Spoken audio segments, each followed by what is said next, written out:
telema Nzambe nankembo o telema Nzambe nanga motema Ezaya yonkolo o telema Nzambe nanga. Shalom, shalom, bien-aimés dans le Seigneur. Que le nom de notre Dieu et de notre Seigneur Jésus soit béni, béni, béni encore une fois de plus. Soyez bénis, vous qui me suivez, soyez bénis. Vous qui allez me suivre, soyez bénis. Vous qui êtes dans les maisons à cause du confinement, que la main de l'Éternel soit sur vous, que la grâce, la paix vous soit donnée par notre Dieu et par notre Seigneur Jésus-Christ, qui nous a rachetés de notre vaine manière de vivre, qui nous a donné la vie. En Christ, nous avons la vie. En Christ, nous avons été élus. En Christ, nous avons été choisis. Nous avons été prédestinés. Nous avons reçu la rédemption et la rémission de nos péchés. En Christ Jésus, nous sommes devenus des nouvelles créatures. En Christ Jésus, nous avons été scellés du sceau de l'Esprit, qui est un gage qui est un gage pour l'héritage et réservé à tous qui appartiennent au Seigneur. Soyez bénis encore. Et pendant ce moment, soyez bénis, richement bénis encore.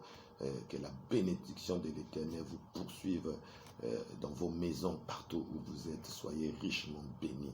Amen, amen, amen. Alors, cette semaine, nous avons promis parler avec vous de la Pâque. Vous savez que c'est la semaine de la Pâque, mais les célébrations que nous avons l'habitude de voir dans la ville, les préparatifs que nous avons l'habitude de voir dans la ville, nous ne le voyons pas tous parce que nous connaissons ce qui se passe actuellement dans le monde entier, cette pandémie qui est en train d'arracher la vie à plusieurs dans la nation, qui est en train d'arracher la vie à plusieurs dans le continent, dans le monde entier. Et vu les mesures de sécurité, les mesures de précaution pour éviter la propagation de cette pandémie, il y a eu confinement, donc les célébrations habituelles ne se font plus.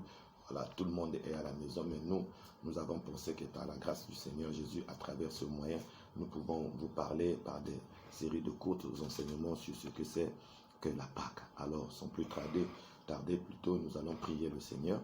Notre Père, notre Dieu, nous bénissons ton nom pour cette série d'enseignements que nous voulons commencer maintenant, Seigneur mon Dieu, à travers ce moyen, Père éternel, sur la Pâque. Merci de nous édifier et que chacun de tes enfants, Seigneur, chacune de tes filles, et Seigneur, qui va écouter, suivre cette vidéo, Seigneur mon Dieu, qui soit béni, qui soit édifié en ce qui concerne la Pâque, Seigneur. Nous savons que nous avons déjà parlé de ce sujet, mais la répétition, Seigneur mon Dieu, n'est pas mauvaise. L'apôtre Paul dit, je ne cesserai de vous rappeler les mêmes choses. Si celui qui n'avait pas saisi, n'avait pas compris hier, Seigneur, qu'aujourd'hui, à travers ce moyen, qu'il puisse saisir ce que c'est la Pâque et les bénédictions qui sont attachées, Seigneur, la signification et spirituelle, la portée prophétique de cette fête. Sois béni encore, mon Père, mon Dieu, au nom puissant de Jésus-Christ. Amen, amen, amen. Alors, c'est quoi la Pâque? Nous allons définir la Pâque.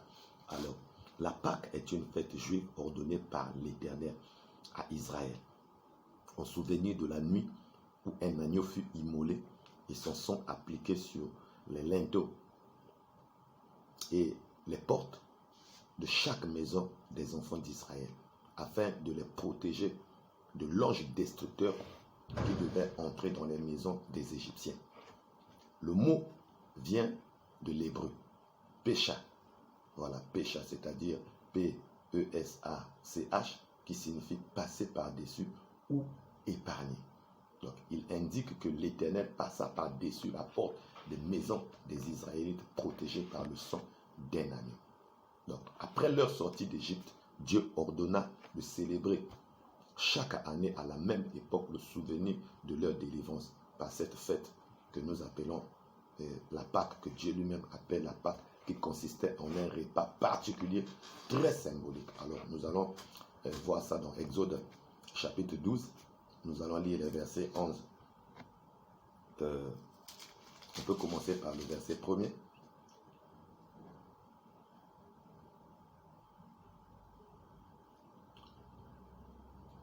L'Éternel dit à Moïse et à Aaron dans le pays d'Égypte, il dit, ce mois-ci sera pour vous le premier mois.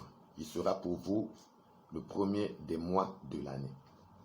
Parlez à toute l'assemblée d'Israël et dites, le 10e jour de ce mois, on prendra un agneau pour chaque famille, un agneau pour chaque maison. Si la maison est trop peu nombreuse pour un agneau, on le prendra avec son plus proche voisin, selon le nombre de personnes, des personnes. Vous compterez pour cet agneau d'après ce que chacun peut manger. Ce sera un agneau sans défaut, mâle âgé d'un an. Vous pourrez prendre un agneau ou un chèvre. Vous le garderez jusqu'au 14e jour de ce mois. Et toute l'assemblée d'Israël l'immolera entre les deux soirs. On prendra de son sang et on le mettra sur les deux poteaux et sur le linteau de la porte des maisons où on le mangera. Cette même nuit, on en mangera la chair rôtie au feu.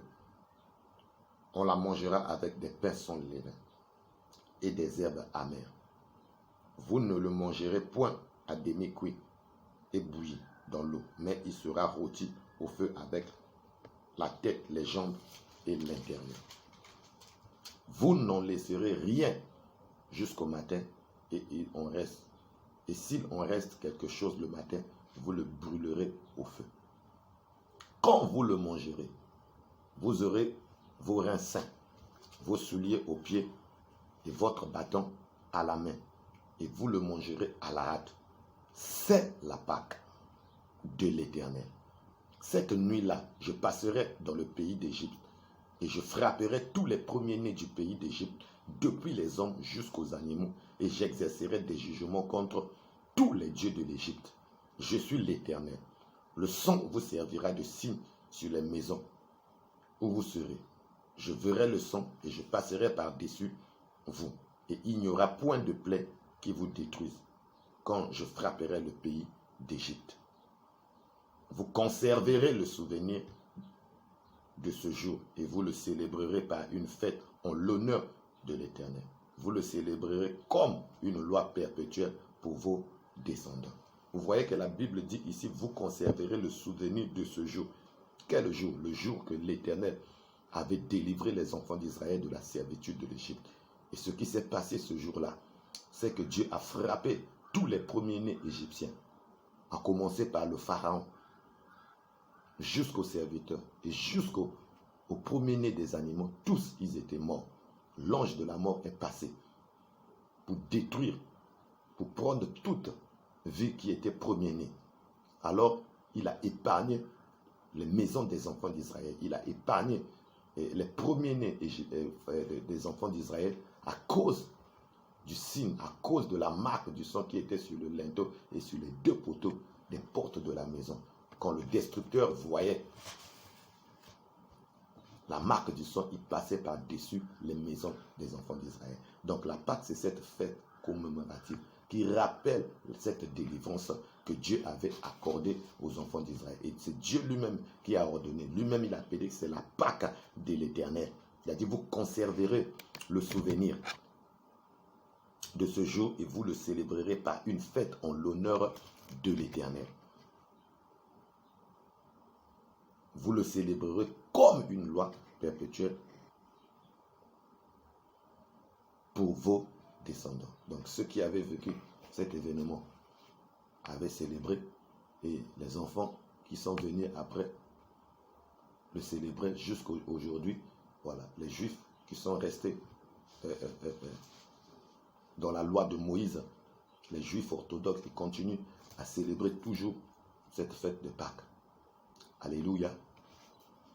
Amen. Amen. Alors nous pouvons encore lire ça dans Exode chapitre 13 verset 24 à 27. Là-bas, il est écrit, vous observerez cela comme une loi pour vous et pour vos enfants à perpétuité. Quand vous serez entrés dans le pays que l'Éternel vous donnera selon sa promesse, vous observerez cet usage sacré. Et lorsque vos enfants vous diront, que signifie pour vous cet usage? Vous répondrez, c'est le sacrifice de Pâques, en l'honneur de l'Éternel qui a passé par-dessus les maisons des enfants d'Israël en Égypte, lorsqu'il frappa l'Égypte et qu'il sauva nos maisons. Le peuple s'inclina et se prosterna. Alléluia. Donc la Pâque, c'est ce souvenir-là. Voilà, ça veut dire passer par-dessus.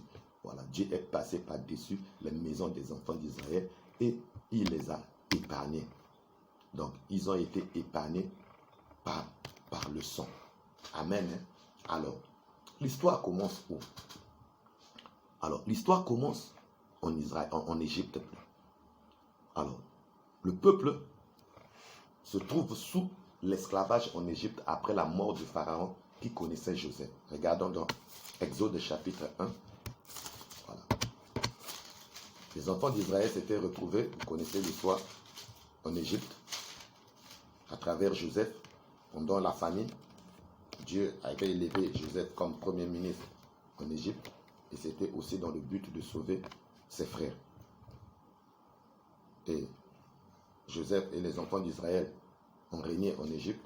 On leur avait donné un territoire à Goshen. C'est là où ils habitaient. Ils avaient bâti leur ville là-bas. Ils se multipliaient et ils étaient devenus nombreux. Mais quand le pharaon qui était bien avec Joseph mourut, et Joseph lui-même était mort, il y a eu d'autres pharaons qui sont venus. Il y a eu un pharaon qui est venu, voilà, qui a vu comment les enfants d'Israël se multipliaient. Voilà. Il ne connaissait pas Joseph, il ne connaissait pas l'histoire. Alors il s'est levé contre les enfants d'Israël. Donc le peuple s'est retrouvé, finalement, eux qui étaient arrivés libres en Égypte, ils se sont retrouvés esclaves. Lisons dans Exode chapitre 1, verset 8 à 14. Il s'éleva sur l'Égypte un nouveau roi qui n'avait point connu Joseph. Il dit à son peuple, voilà les enfants d'Israël qui forment un peuple plus nombreux et plus puissant que nous. Alors montrons-nous habiles à son égard, empêchant qu'il ne s'accroisse et que si survint une guerre, ils ne se joignent à nos ennemis pour nous combattre et sortir ensuite du pays. Et l'ont établi sur les chefs, sur lui des chefs de corvée, afin de l'accabler de travaux pénibles. C'est ainsi qu'il bâtit les villes de Python, de Ramsès pour servir de magasin à Pharaon. Mais plus on l'accablait, plus il multipliait, il s'accroissait. Et l'on prit en aversion les enfants d'Israël. Alors les Égyptiens réduisirent les enfants d'Israël à une dure servitude. Il leur rendit la vie amère par des rudes travaux en argile et en briques et par tous les ouvrages des champs. Et c'était avec cruauté qu'il leur imposait toutes ces charges. Vous voyez qu'ils ont pris les enfants d'Israël par aversion, ils ont commencé à faire souffrir les enfants d'Israël. Tellement la souffrance est arrivée à son apogée au chapitre 2. Et les enfants d'Israël ont commencé à crier à l'Éternel. Les cris de la souffrance montèrent jusqu'à l'Éternel. Vous savez, bien aimé dans le Seigneur, lorsque tu te trouves dans des moments difficiles, lorsque tu te trouves, tu sens que ta vie ressemble à un esclavage.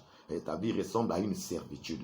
Tu fais des choses et ça n'évolue pas. Tu travailles et tu n'arrives pas à manger le fruit de ton travail. Tu fais des projets. Les projets n'aboutissent pas. Tu dors et ta santé est précaire. Ta vie ressemble à la misère. Ta vie ressemble à une servitude. Tu dors. C'est les femmes de nuit. C'est le mari de nuit. Et toute ta vie ressemble à rien. Tu vois que c'est comme s'il y a quelque chose qui pesait sur toi. Tu te réveilles. Tu es fatigué comme si tu as soulevé des sacs de riz, des sacs de ciment. Bien-aimé, lorsque tu vois que ces choses-là sont répétitives dans ta vie, deviennent ton quotidien, bien-aimé, alors tu dois faire quelque chose. Les enfants d'Israël aussi ont fait quelque chose. Ils sont passés par la souffrance. La souffrance était tellement grande, ils ne sont pas restés et sans rien faire, bien-aimé. Si tu ne te lèves pas, et si tu ne commences pas une action, bien-aimé, ta situation ne va pas changer. Je veux dire à quelqu'un qui me suit maintenant là, si tu as vu une situation dans laquelle tu es en train de passer, qui te fait manquer la joie, la paix, bien-aimé,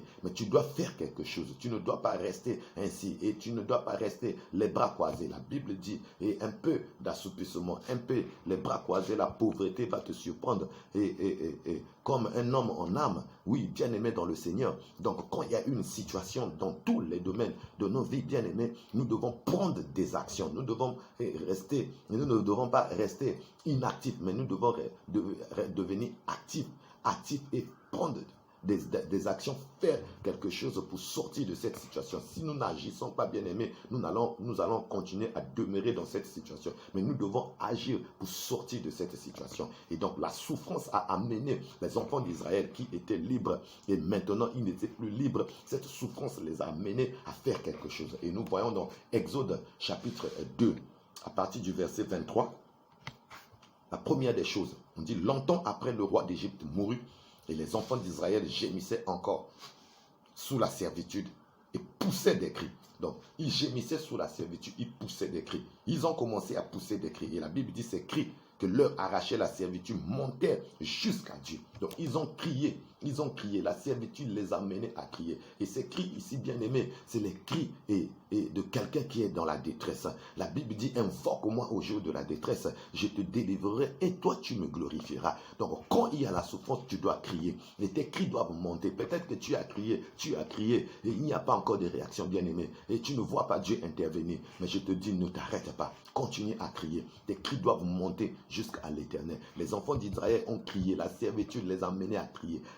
Et la Bible dit que ces cris et que leur arrachait la servitude. C'est à cause de la servitude qu'ils criaient. C'est à cause de tes souffrances que tu dois crier, bien-aimé. C'est à cause de ce problème que tu dois crier, bien-aimé. Tu ne dois pas rester calme, mais tu dois crier et crier encore jusqu'à ce que tes cris parviennent à l'Éternel des armées. Alléluia. Alléluia. Ces cris que leur arrachait la servitude montaient jusqu'à Dieu. Les cris sont montés vers l'Éternel. Et qu'est-ce que Dieu a fait? Au verset 24, Dieu s'est souvenu de son peuple et de son alliance. Notre Dieu, c'est un Dieu de souvenirs. Lorsque nous crions à lui, il se souvient toujours de nous. Dieu étant entendu leur gémissement, il se souvient de son alliance avec Abraham, Isaac et Jacob. Quand son peuple a crié, Dieu s'est souvenu. D'abord, il a entendu les cris. Les cris sont montés, il a entendu les cris de ses enfants. Il a entendu les cris de leur gémissement. Et j'aimerais dire à quelqu'un que Dieu entend nos cris, il entend nos supplications.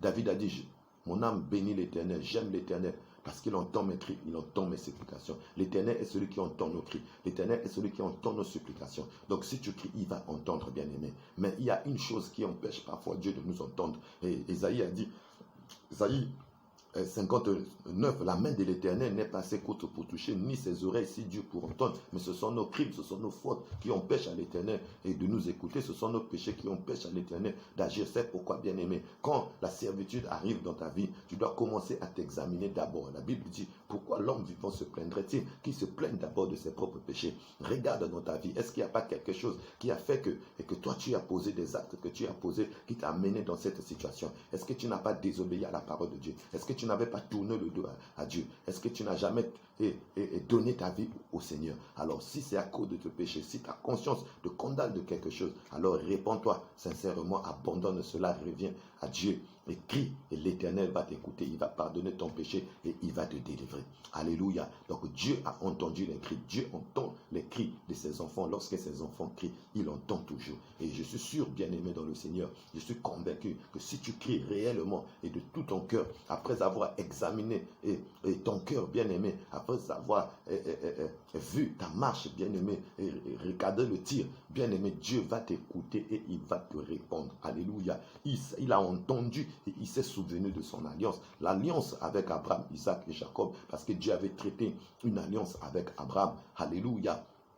Alléluia, il avait traité une alliance avec Abraham, il avait promis à Abraham la terre de Canaan, il avait dit que cette terre que tu habites étranger, je vais donner cela à ta descendance. Alléluia, à ta descendance après toi. Et donc Dieu s'est souvenu qu'il avait fait la promesse que ses enfants-là devaient hériter la terre de Canaan. Alors Dieu s'est souvenu de cette alliance. Et quand Dieu se souvient de son alliance, Dieu il se met en action, bien-aimé. Et j'aimerais que le Seigneur se souvienne de toi. Et non, et à cause de ce que tu es, à cause de tes dons, à cause de ton argent, mais que Dieu se souvienne de toi à cause de son amour, à cause de l'œuvre salvatrice que Jésus a accomplie à Golgotha. Jésus est mort pour nos péchés. Jésus est est le garant d'une nouvelle alliance entre Dieu et les hommes. Christ est venu réconcilier les hommes avec Dieu. La relation qui a été rompue depuis Éden, Christ est venu rétablir cela. Il est le garant d'une alliance excellente, d'une nouvelle alliance. Et que Dieu se souvienne de toi à cause de son amour. Car la Bible dit dans Jean 3, verset 16, que Dieu a tant aimé le monde qu'il a donné son Fils unique. C'est Dieu qui a aimé le monde. C'est Dieu qui nous a aimés. Et c'est pourquoi il a donné son Fils unique, Jésus. Jésus est venu aussi dans le monde pour sauver ceux qui étaient perdus. Il a dit, ce sont des malades qui ont besoin d'un médecin. Il est venu chercher les malades. Il est venu chercher ceux qui souffrent. Il est venu chercher ceux qui crient. Il est venu chercher les pauvres en esprit. Et si tu passes par des moments difficiles, si tu es un pauvre en esprit, si tu penses que Christ est celui qui peut t'apporter la solution, bien-aimé dans le Seigneur, tu fais partie de ceux-là que Dieu peut se souvenir. Dieu s'est souvenu du monde parce que c'est lui qui a créé le monde. Il n'a pas voulu que le monde puisse périr. De la même manière, Dieu veut que tu ne puisses pas périr. Dieu veut que tu ne puisses pas mourir. C'est pourquoi il t'envoie le Seigneur Jésus. C'est pourquoi chacun, lorsqu'il crie, Dieu se souvient de l'alliance qu'il a traitée avec l'humanité. Alléluia. Depuis Noé, il avait traité une alliance pour dire que je ne détruirai plus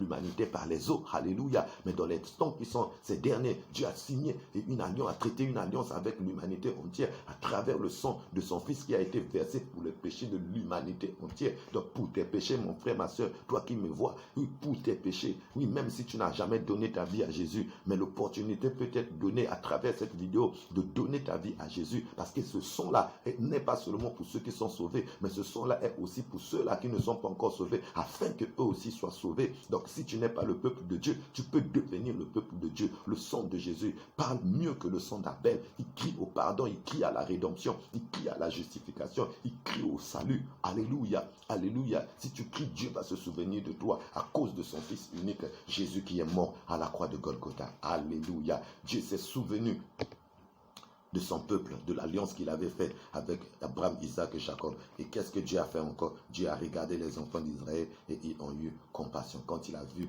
la souffrance de son peuple, Dieu a eu compassion de son peuple. Dieu est celui qui a compassion de nous. Il est le Père de miséricorde. Il est le Dieu de toute consolation.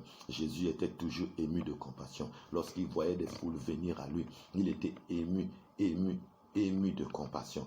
Ému de compassion. Partout où il partait, il était ému de compassion. Il voyait des foules, il les guérissait. Il guérissait les malades, il libérait les captifs. Dieu a compassion de nous. Lorsqu'il voit l'humanité souffrir, lorsqu'il voit les gens tourner le dos, et à lui, Dieu est en train de pleurer. Le Seigneur pleure, il souffre, il veut regarder. Je les ai tendus la main, mais ils ne comprennent pas, ils ne discernent pas les temps de leur visitation. Quand nous souffrons, et Dieu souffre, alléluia, il souffre dans son cœur parce qu'il a donné la solution pour que nous puissions sortir de nos souffrances. Dieu ne veut pas te voir souffrir. Ne pense pas que la souffrance c'est ton apanage. Ne pense pas que la volonté de Dieu est que toi tu puisses souffrir. Non, mon bien-aimé, la volonté de Dieu n'est pas que tu puisses souffrir. La volonté de Dieu est que tu sois libre, totalement libre et complètement libre. Donc quand les cris sont montés vers l'Éternel, Dieu s'est souvenu de son peuple. Et Dieu a suscité un homme qu'on appelle Moïse. Alors, dans Exode chapitre 3, vous allez lire versets 19 à 22. Dieu a suscité Moïse pour venir et délivrer les enfants d'Israël. Il s'est souvenu de son alliance et il a vu les souffrances du peuple. Il a suscité Moïse, et Moïse qui est venu pour accorder la délivrance. Regardez, j'ai dit, vous pouvez lire, on peut aussi lire rapidement. Je sais que le roi d'Égypte ne vous laissera point aller, si ce n'est pas une main puissante. J'étendrai ma main et je frapperai l'Égypte par toutes sortes de prodiges que je ferai au milieu d'elle, après quoi il vous laisserait aller. Je ferai même trouver grâce à ce peuple aux yeux des Égyptiens. Quand vous partirez, vous ne partirez point à vide. Chaque femme demandera à sa voisine et à celle qui demeure dans sa maison des vases d'argent, des vases d'or et des vêtements que vous mettrez sur vos fils et vos filles, et vous dépouillerez les Égyptiens. Oui, là on parle de ce que Dieu va faire avec Moïse, mais remontons un peu plus en haut, rapidement, à partir du verset, voilà, 8, 9 plutôt. Voici les cris d'Israël sont venus jusqu'à moi, et j'ai vu l'oppression que leur font souffrir les Égyptiens. Maintenant, va, je t'enverrai auprès de Pharaon, et tu feras sortir d'Égypte mon peuple, les enfants d'Israël. Moïse dit à Dieu, qui suis-je pour aller vers Pharaon et pour faire sortir les enfants d'Israël? Dieu dit, je serai avec toi et ceci sera pour toi ainsi. Vous voyez que Dieu a choisi ici Moïse pour aller délivrer les enfants d'Israël de la servitude de l'Égypte. Donc Moïse a fait une rencontre avec le Seigneur là-bas au buisson ardent pendant qu'il paissait les troupeaux de Jéthro, son beau-père. Donc toujours dans Exode chapitre 3, à partir du verset 2, l'ange de l'Éternel lui apparut dans une flamme de feu au milieu d'un buisson. Moïse regarda et voici le buisson était tout en feu et le buisson ne se consumait point. Moïse dit, je veux me détourner pour voir quelle était cette grande vision et pourquoi le buisson ne se consume point. L'Éternel vit qu'il se détournait pour voir et Dieu l'appela du milieu du buisson et dit, Moïse, Moïse. Et il répondit, me voici. Dieu dit, n'approche pas d'ici, ôte tes souliers de tes pieds, car le lieu sur lequel tu te tiens est une terre sainte. Et il ajouta, je suis le Dieu de ton père, le Dieu d'Abraham, le Dieu d'Isaac, le Dieu de Jacob. Moïse se cacha le visage car il craignait de regarder Dieu. L'Éternel dit, j'ai vu la souffrance de mon peuple qui est en Égypte. J'ai entendu des cris qui lui font pousser ses oppresseurs, car je connais ses douleurs. Je suis descendu pour le délivrer de la main des Égyptiens, pour le faire monter de ce pays dans un bon et vaste pays, dans un pays où coule le lait et le miel, dans les lieux qu'habitent les Cananéens, les Hétiens, les Amoréens, les Phérésiens, les Héviens, les Jébusiens. Vous voyez que Dieu a vu la souffrance. Il a choisi un homme qu'on appelle Moïse. Et Moïse est venu pour délivrer les enfants d'Israël. Bien aimé, chaque fois que nous sommes en détresse, nous devons apprendre à crier à l'Éternel. Et lorsque nous crions à l'Éternel, l'Éternel écoute nos cris. Et quand il écoute nos cris, et il se souvient de son amour pour nous. Il se souvient de l'alliance.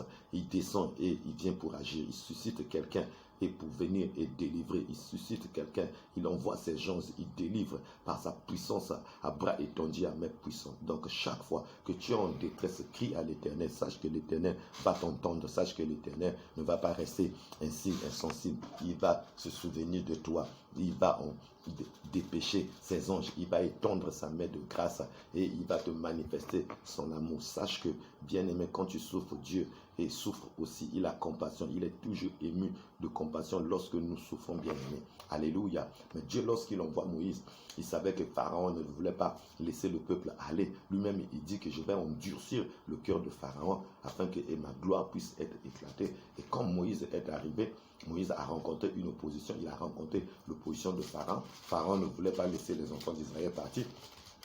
Quand Moïse vient parler au nom de l'Éternel, et Pharaon lui dit c'est qui l'Éternel? Alléluia. Regardez dans Exode chapitre 5, versets 1 à 2. Moïse et Aaron se rendirent ensuite auprès de Pharaon. Et lui dit, ainsi parle l'Éternel, le Dieu d'Israël, laisse aller mon peuple pour qu'il célèbre au désert une fête en mon honneur. Pharaon répondit, qui est l'Éternel pour que j'obéisse à sa voix en laissant aller Israël? Je ne connais point l'Éternel, je ne laisserai point aller Israël. Donc, il vient dire, l'Éternel a dit, lui il dit, mais qui est l'Éternel? Moi, je connais l'Éternel. L'Éternel, c'est qui? C'est une nouvelle marque de voiture ou de quoi? De chariot ou quoi? C'est quoi? Il ne connaît pas l'Éternel et pourquoi je vais laisser les enfants d'Israël partir? Surtout qu'il leur servait. Ils travaillaient pour le pays, ils ont bâti des villes, les Ramsès, beaucoup de villes en Égypte. Donc c'était la main d'œuvre, ils ne pouvaient pas les laisser partir. À cause des enfants d'Israël, l'Égypte continuait à s'affermir, à devenir riche et fort riche, bien aimé. Donc Moïse a rencontré l'opposition et le pharaon n'a pas voulu laisser partir les enfants d'Israël. Alors qu'est-ce que Dieu va faire? Dieu va frapper l'Égypte par des différents plaies pour forcer Pharaon à laisser le peuple aller. Alléluia. Et Dieu a commencé à frapper l'Égypte. C'est là où on parle des 10 plaies. Dieu a frappé l'Égypte par des plaies. Il a changé l'eau en sang. Il a changé l'eau en sang. L'eau est devenue le sang. Dans Exode chapitre 7, verset 20, il a envoyé des grenouilles dans la ville. Dans Exode chapitre 8, verset 2, il y a encore quoi? La poussière de la terre changée en poux. Donc la poussière de la terre, c'est devenu des poux qui sont montées sur les gens. Dans Exode chapitre 8, 12 à 13, les mouches venimeuses qui ont commencé à piquer les gens avec des venins. Voilà, bien aimé, regardez notre ville de Pointe-Noire, Ndindi. Il y a beaucoup de mouches. Mais sinon, si ces mouches-là deviennent venimeuses, qu'est-ce qu'on va devenir? Exode 8, 18 à 20. Voilà, Dieu a frappé encore, il y a les plaies sur les troupeaux. Exode 9, verset 6. Lucère sur les hommes et les animaux. Exode 9, 8 à 10. Il y a eu la grêle, le feu. Voilà, une pluie de pierres de feu. Voilà, Exode 9, 22 à 26. L'envahissement des souterrains qui ont bouffé les champs et autres. Exode 10, 12 à 15. Et les ténèbres sur tout le pays. Voilà, Exode 10, 21 à 23. Donc il y a eu des jugements. Un peu comme des jugements que nous voyons dans le livre d'Apocalypse qui vont s'abattre sur la terre pendant l'heure de la grande tribulation après l'enlèvement de l'Église. Et ce que nous sommes en train de vivre aujourd'hui, ce sont des préfigurations des choses qui vont arriver. Regardez la plaie, cette pandémie. On n'a jamais vu des choses pareilles dans l'histoire du monde. C'est vrai qu'il y a eu des pestes, beaucoup de choses qui ont décimé les gens, mais la rapidité avec laquelle cette pandémie est en train d'emmener les gens, c'est ahurissant. Et puis, il y a eu des pandémies, il y a eu des maladies, des virus, des maladies comme des Ebola qui ont attaqué des localités. Oui, mais aujourd'hui, ce virus-là a traversé les 5 continents du monde, traversé la Chine, l'Amérique, l'Europe, l'Afrique, l'Australie. Ça, c'est du jamais vu. Je pense que c'est la première dans l'histoire de l'humanité. Donc ça, c'est des jugements, c'est une préfiguration des jugements qui va s'abattre sur le monde pendant les sauts de l'Éternel.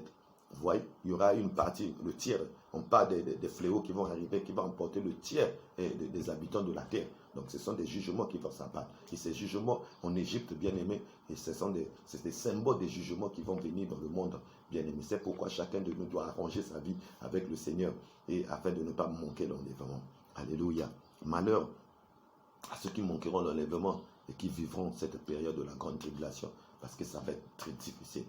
Et la Bible dit qu'il y a une détresse que jamais le monde n'a connue et qui ne connaîtra plus jamais. Une détresse sans précédent. Alléluia. Alléluia. Donc malgré ces fléaux, malgré ces plaies, Pharaon n'a pas voulu laisser les enfants d'Israël partir. Alors va intervenir la 10e plaie. Donc malgré ces 9 plaies, Pharaon n'a pas laissé le peuple sortir. Alors Dieu va procéder par une plaie qui va forcer et laisser le peuple sortir. C'est ce qu'on appelle la 10e plaie. C'est par là que la Pâque va commencer. Alléluia. Regardez dans Exode chapitre 11. Nous allons lire à partir du premier verset. L'Éternel. Non, Exode chapitre 11. Là, j'ai lu le chapitre 7. Exode chapitre 11. L'Éternel dit à Moïse, je ferai venir encore une plaie sur Pharaon et sur l'Égypte. Après cela, il vous laissera partir d'ici.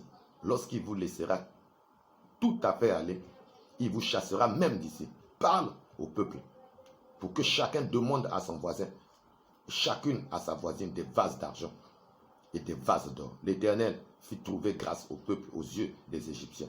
Moïse lui-même était très considéré dans le pays d'Égypte aux yeux des serviteurs de Pharaon et aux yeux du peuple. Moïse dit, ainsi parle l'Éternel, vers le milieu de la nuit, je passerai au travers de l'Égypte. C'est Dieu qui va passer au travers de l'Égypte. Et tous les premiers-nés mourront dans le pays d'Égypte. Depuis le premier-né de Pharaon, assis sur son trône, jusqu'au premier-né de la servante qui est derrière la meule. Et jusqu'à tous les premiers-nés des animaux.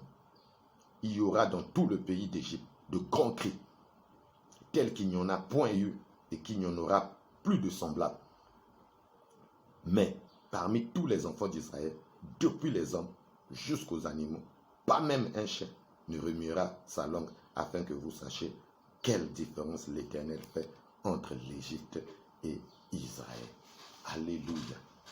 Alléluia. C'est par là que la Pâque commence. C'est par la 10e plaie qui a forcé Pharaon de laisser les enfants d'Israël partir. C'est par là que la Pâque commence, bien aimé. Donc l'histoire a commencé par les souffrances.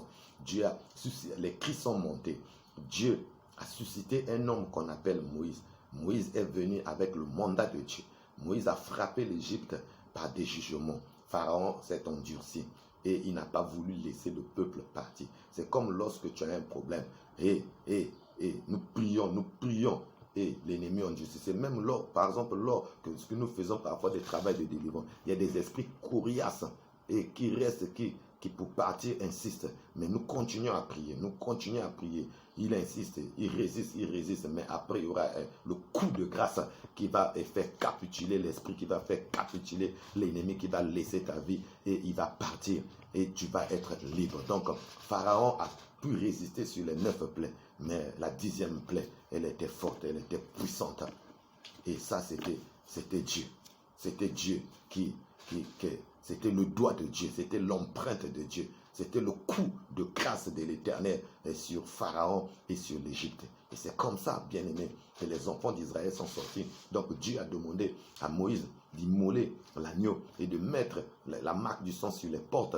Et l'ange devait passer, lui-même l'Éternel devait passer, et le destructeur devait être là. Et partout où Dieu entrait, et dans les maisons, le destructeur entrait, il frappait et les premiers-nés, et le plus juste, et les premiers-nés, et partout où il y avait la marque de sang, le destructeur n'entrait pas, et il passait par-dessus les maisons des enfants d'Israël. C'est pourquoi je veux dire à une personne qui me suit maintenant, sache-le bien-aimé, que rien ne va t'arriver, rien ne va t'arriver, et fais confiance à l'Éternel. Pour ceux des enfants du bon berger, vous vous souvenez lorsque nous prions ici, pendant la première retraite que nous avons eue au début de l'année, Dieu nous a parlé, Dieu nous a dit qu'il y a un grand malheur. Dieu insistait sur le fait que c'était un grand malheur qui devait s'abattre. Et le Seigneur me disait en particulier, fortifie-toi, prends courage, je serai avec toi, je serai avec vous. N'aie pas peur, je serai avec vous.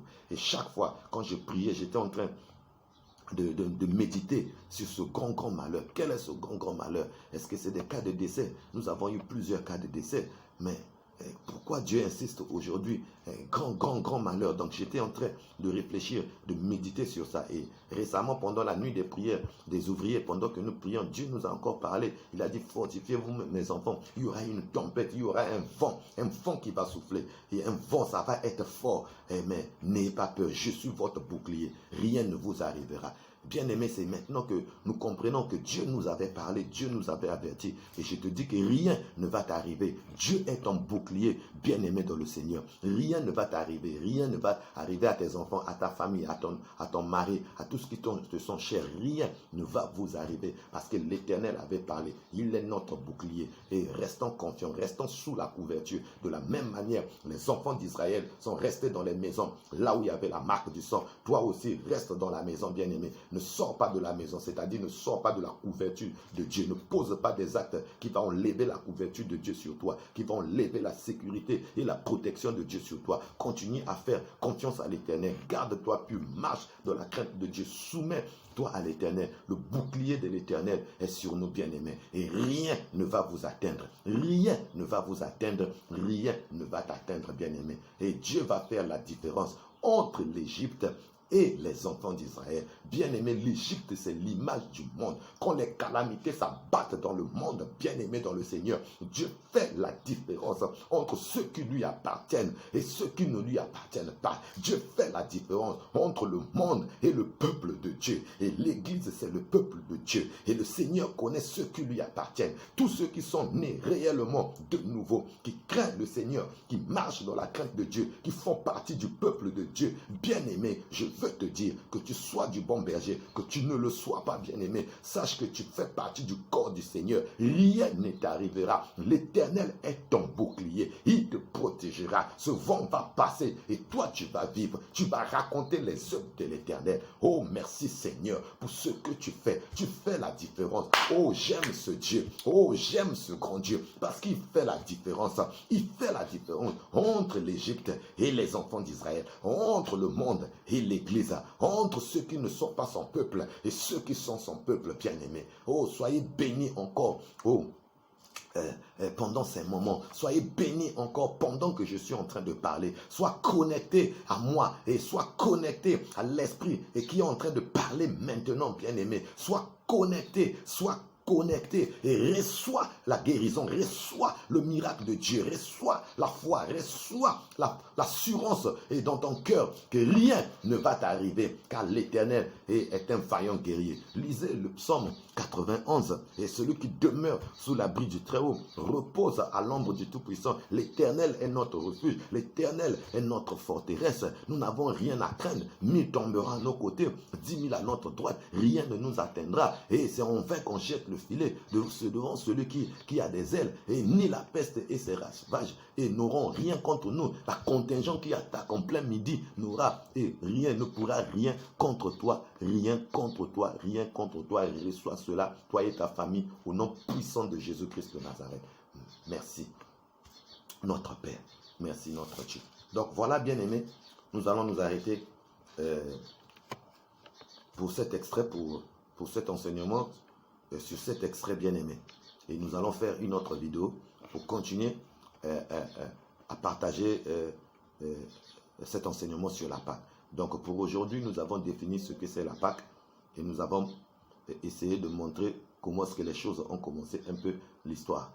Comment est-ce que les choses ont commencé, comment est-ce qu'Israël était dans la servitude de l'Égypte et comment est-ce qu'ils ont crié, comment est-ce que Dieu a entendu leur cri, Dieu s'est souvenu de son alliance, il a regardé avec compassion, il a suscité un homme qu'on appelle Moïse, il a envoyé pour venir délivrer les enfants d'Israël de la servitude de l'Égypte. Moïse est venu avec des miracles de jugement. Pharaon n'a pas pu, il a résisté, il n'a pas voulu laisser le peuple partir, mais à la 10e plaie que j'appelle le coup de grâce de l'Éternel, Pharaon a capitulé, il était obligé de laisser les enfants d'Israël partir. L'Égypte, c'est l'image du monde. Et nous sommes dans le monde. Et Dieu a vu la souffrance de l'homme dans le monde. Et Dieu a envoyé Moïse, qui est l'image du Seigneur Jésus, qui est venu pour délivrer le monde les hommes de la servitude, du monde qui est sous la domination de Satan. Et le Pharaon, ici, c'est l'image du diable lui-même qui a sa domination sur le monde qui est l'Égypte. Et Dieu a envoyé son Fils Jésus dans le monde pour sauver les hommes. Ceux qui croient en Jésus ont la vie. Ceux qui ne croient pas en Jésus n'ont pas la vie. Et Christ nous a délivrés de la puissance et des ténèbres. Et par sa mort à Golgotha, il a dépouillé les principautés, les dominations.